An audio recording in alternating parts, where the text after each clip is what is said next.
Hey, what's up you guys? This is Eric with OzoneTCG, and today we have a Swordsoul Tenyi deck profile for the new format. Before getting to the actual profile, please be sure to like, comment, and subscribe for more TCG Advanced format content. We're also going to try and get some more Master Duel videos out. While they're still hot, there's going to be an update soon for that, so keep on the lookout for that. Let's go ahead and get right into the deck profile. So of course with Swordsoul, as you guys know, you have a pretty standard deck so far, but we are playing a few interesting cards. Let's get on right into it. So first off, we have 3 Swordsoul of Moye. This is your best starter card. You got to play 3 in this deck whenever you're playing a pure version or a Tenyi version. Yeah, you just need to play this card. It's really, really good for the deck. And then of course you have the 2 Taya. This card follows up with your Yangzing Synchros, and it's really good going second as well. It lets you Foolish Burial your Tenyi monsters from the deck. Yeah, it provides a lot of recovery as well in the form of interacting with Basha. So yeah, you need to play at least 2. Because Desires is at 1 now, we are playing that of course. You can get away with 1, but I would definitely play 2 just because you want to see a normal summon as as much as possible. You play 8 in this deck so far. So yeah, definitely play 2. And then we have Long Yuan, and I think you need 3 of this in again any list. Kind of have to play this at 3 because it is your only way currently to get your level 10 synchros out. We play 2 so far. We may end up playing 3 soon, but you do need to play this. It's also really good going second when you have Adhara, your level 1 Tenyi or Deskbot 001 into Yazi, and then yeah, you just pop off from there. But yeah, you definitely need to play 3 as well. No surprise there. No surprise as well that we are playing 3 Incredible Ecclesia. This card gets any of your other Swordsoul monsters. It's like a fake E-Telly for the deck. You definitely need to play 3, at least in this version. Yeah, and it also acts as a tuner going second. Really, you're going to special summon it going second and either use this effect or use it as a tuner, but you definitely want to see this as much as you possibly can because it fetches all your other names. It does play harder into Nibiru than your other cards, but it is still a fantastic name no matter what. We're also going to be featuring this card a lot come April with the Albaz Strike Structure deck. You guys will see that in the Albaz Primer coming out next week. Alrighty, and then of course we're going into our Tenyi section. So first off, we're going to go ahead and play 3 Tenyi Spirit Vishuddha. You guys should know this card's really, really good going second. The big Tenyis are level 7s. You can make big synchros with them, but this card, of course, is a 1-card removal that forces your opponent to play into it or to either lose one of their cards, bouncing it back to the hand, so you can help break their board. We are playing 3 in this version just for maximum consistency and because Protos is banned, so we don't need to worry about that dark attribute being used against us. And then we have 3 Ashuna. Tenyi Spirit Ashuna. This is by far the best one because it is a 1-card combo in that you can get another name from the deck. Unfortunately, you can't summon a synchro on its own, but paired with one of your other Tenyi monsters, any in the deck, gets you your Chi Shao. So yeah, we definitely need to play 3. And then one of the interesting things I think we play is the 3 Adhara because we are actually playing the Deskbot engine. Or Fibrax Auroradon. We are playing those cards as well. We want to see as many tuners as quickly as possible. So even if you normally brick on, say, a Moye and a Hara because Danglong is not in the game currently, this provides an additional body for Fibrax, so you can go into that Fibrax Auroradon combo. So we play 3, and then it's just a free special summon and recursion regardless. So yeah, very, very strong card in this particular version. Then we, of course, play the single copy of Deathbot 001. You summon it off Fibrax, summons your Auroradon, and then you bring it back to summon your level 7 Yangzing Synchro Yazi. Yeah, that's the only reason. Really, really good card. Wish it came in super though. Alright, and then of course we are onto our hand traps. So first off, I will show you the first 6 that we play. So I play 3 Ash Blossom and 3 Impermanence. Ash Blossom just hits everything right now, especially with a lot of more mid-range decks coming out of the woodwork because of a lot of power card hits over the ban list. Then Impermanence is Impermanence. I mean, you gotta play 3 of these. This is a better effect Veiler in the current game. Then Ash Blossom is just really, really good all around. Definitely really gets a lot better versus Swordsoul now because they're not going to tunnel into Protos. Really good versus Phantom Knights because it stops Rusty. Also stops a hard draw in Destiny, Fusion Destiny. Okay versus Brave or Adventure in this case. Not as strong either of these. because it's not really an effective trade. We do play a card for that, but really good versus other matchups. Yeah, just strong cards overall. And then I think the most interesting cards we play in the deck are actually the 3 Ghost Ogre and 3 E-Telly. So Ghost Ogre is really good versus the Adventure deck, because destroying that Journey of Destiny or Fateful Adventure, as it's known in the TCG, is imperative to stopping their combo, because then they can't get their Griffin or their free equip, which often they rely on to generate some advantage, especially going second. And the E-Telly is there because Ghost Ogre is a tuner. So you can, do the Fibrax combo going second without using your normal summon. You still have your power plays with your normal summon, or going first. You can just set this card if you already have your combo uninterrupted, and then it provides an additional form of interruption. I think this is really strong. Not super, hard pilled on the E-Telly right now. Or playing 3 of this and 3 of this, but I really think that these are still strong enough to warrant them. Again, just because this card is so strong. But we are testing the Punk cards right now with these cards, with the other Tenyi cards, to play Fibrax engines. Yeah, keep a lookout for that, but I think these are still good enough in the format so far to warrant playing 3 of each. So yeah. And then we, of course, have some of our power cards. We have our 2 Triple Tactics Talents. I think this card is really good going first and going second. Super strong, especially with Brave, Adventure being out right now. And that you can bait your card, you can bait their Griffin, and then either draw 2 cards, steal their card, or going first. If you get hand trapped, you can just know with perfect knowledge, besides their drawn card, exactly what's going on.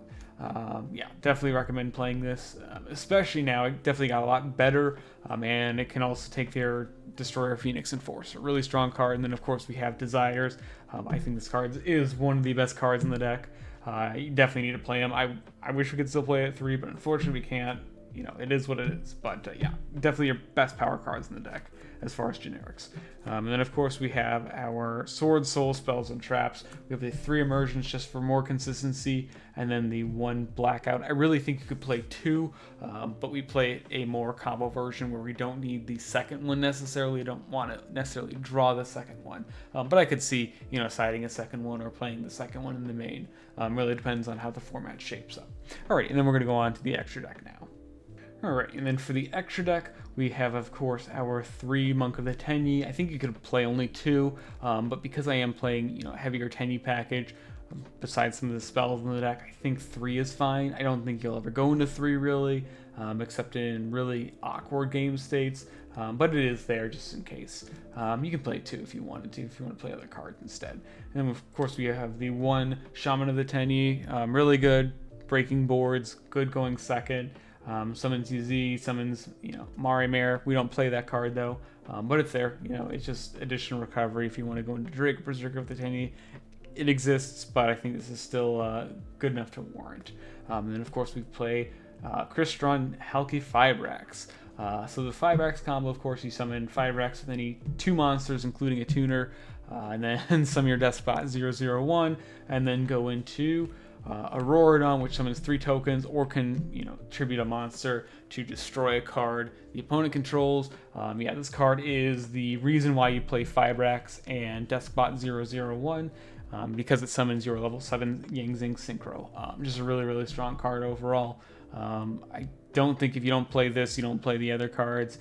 But I think these cards are strong enough now, especially since this was really made mainstream a few weeks ago, that you should play this. Especially for this format, you need cards going second. Yeah, definitely play this card. And then, of course, we have our 2 Swordsoul Chisao. Gets all the cards in your deck or banishes them, provides an effect negation. You need to play at least 2. I think this card's too good to not play it 2. You always want to go in this card turn 1. Monarch stats, really good. Otherwise, this is the heart and soul of the synchro cards. Yeah, just play them. Play at least 2. And then, of course, we have the 1 Chunging. I don't know if we're gonna play the other one at more than 1, but I think we should be playing at least this guy and the new Swordsoul coming out in Battles Chaos. But for right now, we're just playing this guy and one of the other level 10s. This card's really good with Desires, really good with Chisao, of course. and really good versus the mirror because it forces them to respond to it or risk losing any of their cards later on. So yeah, definitely need to play this guy. I think he's strong enough, especially in this version, to warrant it too. And of course we have Baron de Fleur, probably the best level 10 synchro printed, I would say. Generic negate, generic destroy, generic revival, burn for 12. It's just a really good card. You have to play this card if you play this deck. Definitely play this card, yeah. Nothing else to say, you guys should know what this card does by now. And then we have the 2 Basha in Ulti. This card is really good at breaking boards, especially if you're able to summon it going second if you get that far, and then really good revival for playing into Nibiru. Yeah, it does everything that you want. You can still, if you go Taya, and then you can go Chainlink 1 Basha, Chainlink 2 Taya to mill, and then spin 2. Really strong card. I don't necessarily think you need to play 2 of these, but I think it's strong enough to warrant playing 2, because it sometimes will come up over your other synchros. But if you only want to play 1, you can play 1. Depends on how the format goes to see how much Nibiru is played. But if you Chow Fung them, they can't use their artifact monsters, because you'll be using this plus a level 1 tuner, and that locks them out of lights entirely. Really, really strong combo as well. And then we have our level 7 Yangzing Yazi. Evil of the Yangzing, really good going second. This is why you play the Auroradon, combo plays this, and then you destroy itself and a card the opponent controls, such as a token collector, even if you're going first, for example, and then special summon any of your Sword Soul monsters from the deck. So you can summon your Moye or Taya. Usually you'll summon Taya though, because you have a token, and then you can mill and do everything from there. And it automatically gives you a worm for Taya, because this, of course, is a worm. So you just banish this even if you don't have any other cards in your hand or in your field or anything like that in your graveyard, or cards to get you cards in your hand or graveyard. Definitely probably the best lower level synchro that we play in this deck, especially with the Fibrax Auroradon tech. So yeah, definitely play this card. And I think we play the 1 Chow Fung. I think this card is still good enough to warrant playing as well, because Basha plus level 1 tuner, as stated before, is strong enough. Sometimes its battle effect will come up too, and its destruction effect during the end phase versus slower decks like Eldritch. You can destroy 2 of their cards with Blackout, destroy this, and then have a guaranteed Ash for their Scarlet Sanguine. Yeah, really, really strong card. You don't summon it too often, and not nearly as much anymore, but it is a really good utility card. Yeah, definitely need to play this though. And then we have the Draco Berserker of the Tenyi. This is your flex spot, I would say. You could also play the Draco Master of the Tenyi instead, but this card's good because you can summon it when you go, when you already have your Chi-Shao and having a live Ashuna and live level 1 tuner, because it is a worm, so the Ashuna lock doesn't matter too much. The Banishing beats Ciphering Gear Gamma, beats some of the Brave monsters like Griffin. Just a really cool card. To either attack over their monsters twice, or try and break boards, or at worst, provide at least a banish disruption. So yeah, if we were to cut a card, I would cut this and play the new level 10 Swordsoul Synchro Long Events Evil version, simply because it is a really good level 10 versus Adventure decks and Invoked. But this card I think is fine for right now. Once Battles of Chaos comes out, then we'll revisit this card. Yeah, and then we'll move on to the side deck now. Alrighty, for the side deck now, this is going to change probably over the course of the format, but at least starting out, I think we play the 3 Artifact Lancia. I don't think this is going to change nearly as much, just because this does hurt Phantomites quite a bit, especially if they can't play through another hand trap as well as Lancia. You probably should just win from there. You can Lancia them in the standby phase, and then they can't Desires, they can't do anything like that, can't banish any of their cards at all. Really good versus the mirror as well to stop those Tenyi effects. But yeah, I think this card's really good still, so we are playing 3 of. And then one of the interesting techs that we are playing right now is Bell. So this is really for the Aquamancer and the remnants of the Tri-Brigade matchup, because Aquamancer does add from the deck or the graveyard, so you can negate the activation with Bell. We just want some kind of removal. This also plays into if they have Basha for the mirror, you can also play this for Basha effect to revive. So you can still use something like Nibiru or Lancia afterwards. Yeah, just a cool card overall. Stop Schism unless they have Meltdown up, but I think it's interesting enough and probably worthy enough for right now to be playing. But we can always change it out for a Flex Hand Trap later on. Alright, and then we have Dark Ruler No More. I think this card is way better this format, especially because of Destroyer Phoenix and adventure cards being so prevalent now. Only thing that it doesn't stop, of course, is the Scythe Lock. Bell also stops the Scythe Lock, so that does help too. And they, unless they have something like Appaloosa, can't negate it. But this is really good if you're not playing versus some kind of Scythe Lock deck. Also good versus the Mirror as well. Saw some play near the end of Flats format. I think this warrants enough space for current format. And then we have our back row removal. We have our triple Cosmic Cyclone and Harpy's Feather Duster. Really, these are doing similar things. I think Cosmic overall is better right now, with a couple of decks like Eldritch and Invoked, popping up still, just because we want to remove threats without discarding. It plays harder into Lancia, of course, but at worst we just chain Cosmic to their Lancia and go from there. And then we have our third Triple Tactics Talents. Sometimes we'll side this going first if we know we're going to be going first, just to make sure that we have some kind of defensive mechanism against hand traps. It's okay. I think this card's really good still, but I'm not too, again, hard-pilled on the third copy, but I think it's fine enough, at least to test, and it is another flex spot as well. We have 4 flex spots in this side so far, potentially 5, with this format, but we'll see how it goes. You may play Valor instead, over something like Harpies and like this, but the next card I definitely think you should be playing, especially if you do expect more back row decks we play, just depending on what happens with skill drain, is Red Reboot. I feel like this card should not be in the game. This is a really, really strong power one of, a lot like Desires, where it can just shut down an entire mechanic.